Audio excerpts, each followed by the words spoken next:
This video is sponsored by BuyMode shopping application. ஒரு கதை சொல்றேன் சார். ஆனா என் கதையை வேற. மன்னா வணக்கம் அண்ணா. வணக்கம் அமைச்சரே.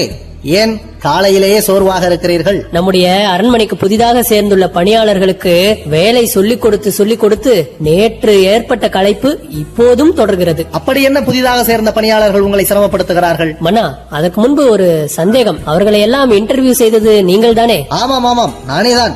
எப்படி இவ்வளவு சரியாக கண்டுபிடித்தீர்கள்? எல்லாம் மிகச் சிறப்பான தேர்வாக இருக்குமே. ஆமாம் ஆமாம், ரொம்ப திறமைசாலிகளை தான் தேர்வு செய்திருக்கிறீர்கள். வாழ்த்துக்கள் மன்னா. நான் ஊருக்கு சென்றிருந்த நேரத்தில் அரண்மனைக்கு வந்த சோதனையா மன்னா. அவர்கள் எந்த வேலை சொன்னாலும் புரிந்து கொள்ளவே மாட்டேன் என்கிறார்கள் மன்னா. அவர்களுக்கு புரிய வைக்க முயற்சித்து நான் டயர்ட் ஆனதுதான் மிச்சம். ஏன் அமைச்சரே அப்படி சொல்லுகிறீர்கள்? நான் தேர்வு செய்தவர்கள் எல்லாம் மிகப்பெரிய அறிவாளிகளாகத்தானே இருப்பார்கள். ஆமாம் ஆமாம், மிகப்பெரிய அறிவாளிகள் தான் மன்னா. மரத்திற்கு கீழே கிடக்கும் கல்லை எடுத்து வாருங்கள் என்றால் மரத்தின் மேலேறி கல்லை எடுக்க முற்படுகிறார்கள். நாணயத்தோடு நடக்க வேண்டும் என்று சொன்னால் காயின்ஸை கையில் வைத்துக் கொண்டே நடக்கிறார்கள். ஏன் என்று கேட்டால் நாணயத்தோடு நடக்கிறோம் என்று சொல்கிறார்கள். நான் ஒன்று சொன்னால் அவர்கள் ஒன்று புரிந்து கொண்டு இப்படி செய்கிறார்கள் மன்னா. இவர்களை எல்லாம் எப்படித்தான் அரண்மனையில் வைத்து வேலை வாங்குவதோ. அமைச்சரே, அவர்கள் எல்லாம் புதிதாக பணிக்கு வந்தவர்கள். நாம் தான் அவர்களுக்கு பயிற்சி கொடுக்க வேண்டும். அது மட்டுமல்ல, பொதுவாக ஒரு விஷயத்தை புரிய வைப்பது என்பது ஒரு கலை. பல்வேறு வகைகளில் செய்திகளை புரிய வைக்கலாம். சைகையில் புரிய வைக்கலாம், சம்பவத்தை சொல்லி புரிய வைக்கலாம், உறக்க பேசி புரிய வைக்கலாம், உதாரணங்களுடன் விளக்கி உணர வைக்கலாம். ஜாடையில் சொன்னாலே புரிந்து கொள்ளுகிற புத்திசாலிகளும் உண்டு.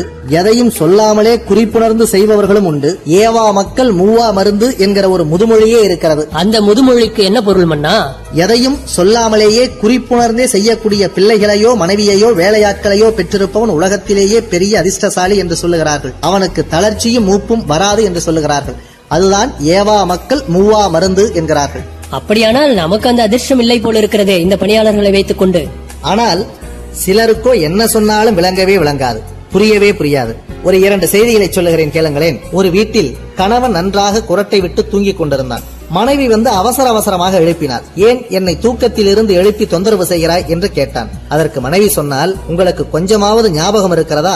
மருத்துவர் தூங்குவதற்கு முன்னாலே தூக்க மாத்திரை போட வேண்டும் என்று சொன்னாரே, ஏன் சாப்பிடவில்லை? பிடியுங்கள் தூக்க மாத்திரை, போட்டுக் கொள்ளுங்கள், பிறகு தூங்குங்கள் என்று அக்கறையோடு சொன்னாள். இப்படி சொல்லுபவர்களும் உண்டு. ஒருவன் தன் தோட்டக்காரனிடம் செடிகளுக்கெல்லாம் நன்றாக தண்ணீர் ஊற்ற வேண்டும் என்று சொல்லிவிட்டு சென்றிருக்கிறான். சிறிது நேரம் கழித்து வந்து பார்த்தால் தண்ணீர் தொட்டிக்குள் செடிகள் எல்லாம் ஜலவாசம் செய்து கொண்டிருக்கிறது. என்ன விவரம் என்று தோட்டக்காரன் கேட்டால் தோட்டக்காரன் சொல்லுகிறான், நீங்கள் தானே நன்றாக தண்ணீர் ஊற்ற வேண்டும் என்று சொன்னீர்கள், அதனால் தான் செடிகளை வேரோடு பிடுங்கி நிறைய தண்ணீர் இருக்கிற இடத்தில் கொண்டு வந்து நட்டுவிட்டேன். எப்படி என்னுடைய புத்திசாலித்தனம் என்று கேட்கிறான். இப்படி புரிந்து கொள்ளுபவர்களும் உண்டு. பார்த்தீர்களா, நீங்கள் சொன்னது போலதான் நம்முடைய புதிய பணியாளர்களும் நடந்து கொள்கிறார்கள். இவர்களை எல்லாம் வைத்துக் கொண்டு எப்படித்தான் அவர்களிடம் வேலை வாங்குவதுமன்னா, அதற்கான தீர்வை சொல்லுங்களேன். அமைச்சரே, இவர்கள் உங்களை அதிகமாக சிரமப்படுத்தினால் அந்த புது பணியாளர்களை எல்லாம் வேலையில் இருந்து நிறுத்தி விடுங்கள். வேண்டுமானால் புதிதாக அதிபுத்திசாலிகளாக பணியாளர்களை தேர்வு செய்து கொள்ளலாம். ஆமாம் ஆமாம், இவர் முன்பு தேர்வு செய்த புத்திசாலிகளையே நம்மால் சமாளிக்க முடியவில்லை. இப்போது புதிதாக அதிபுத்திசாலிகளை தேர்வு செய்கிறார்களாம். எனக்கு வந்த சோதனை. என்ன, வேலையை விட்டு நிறுத்தி விடலாமா?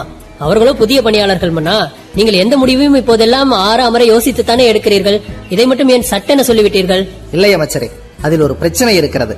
சமீபத்தில் நான் ஒரு செய்தி கேள்விப்பட்டேன். என்ன செய்தி மன்னா? ஒரு தொலைதூர தேசத்தில் ஒரு மன்னர் தனக்கு மிகவும் நம்பிக்கையான ஒருவரை தனக்கு காவலாளியாக வைத்திருந்திருக்கிறார். அதை பார்த்த அமைச்சர், என்ன மன்னா, இந்த முட்டாளை போய் உங்கள் மெய்காப்பாளனாக வைத்திருக்கிறீர்களே, ஒரு நல்ல அறிவாளியாக வைத்துக் கொள்ளக் கூடாதா என்று கேட்டிருக்கிறார். உடனே அந்த மன்னர் சொல்லி இருக்கிறார், இவன் தானுண்டு தன் வேலையுண்டு என்று சொன்னதை செய்வான்.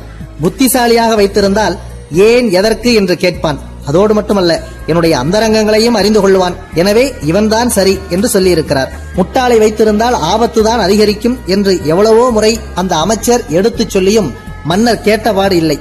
ஒரு நாள் மன்னர் உறங்கச் சென்றார். மெய்காப்பாளனை பார்த்து, யாராவது எனது தூக்கத்தை தொந்தரவு செய்தால் அவர்களை விரட்டிவிடு அல்லது வெட்டிவிடு என்று சொல்லி இருக்கிறார். அரசன் தூங்கிவிட்டார். யாருமே அங்கு வரவில்லை. மெய்காப்பாளன் அரசனை பார்த்து கொண்டே இருந்தான். அப்போது ஒரு ஈ அரசன் மேல் இருந்தது. இவன் விரட்டினான். ஈ பறந்து சென்று அரசனின் கழுத்தில் சென்று அமர்ந்தது. இவன் கோபத்தில் ஈயை ஓங்கி வெட்டினான். ஈ பறந்தது. அரசன் தலை துண்டானது. அதனால்தான் அமைச்சரே, உங்களுக்கும் நான் சொல்லுகிறேன், உங்களுக்கு அவர்கள் திருப்தியாக இல்லை என்றால் உடனடியாக அவர்களை பணியில் இருந்து நீக்கிவிடுங்கள். பிறகு என்னாலெல்லாம் அவஸ்தைப்பட முடியாது. எல்லாம் சரிதான் மன்னா. என்னதான் இருந்தாலும் அவர்கள் எல்லாரும் உங்களின் நேர்காணலில் தெரிவான பணியாளர்கள். அவர்களை எப்படி பணி நீக்கம் செய்வது என்றுதான் ஒரு யோசனை. அதெல்லாம் சரி. This video is sponsored by BuyMode shopping application.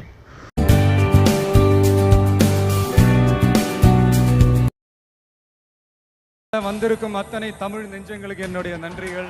போர் அடிச்சா மன்னிச்சிருங்க, ஏதாவது ஸ்பார்க் அடிச்சா ஏத்துக்கங்க, ஃப்ரீ அட்வைஸ்.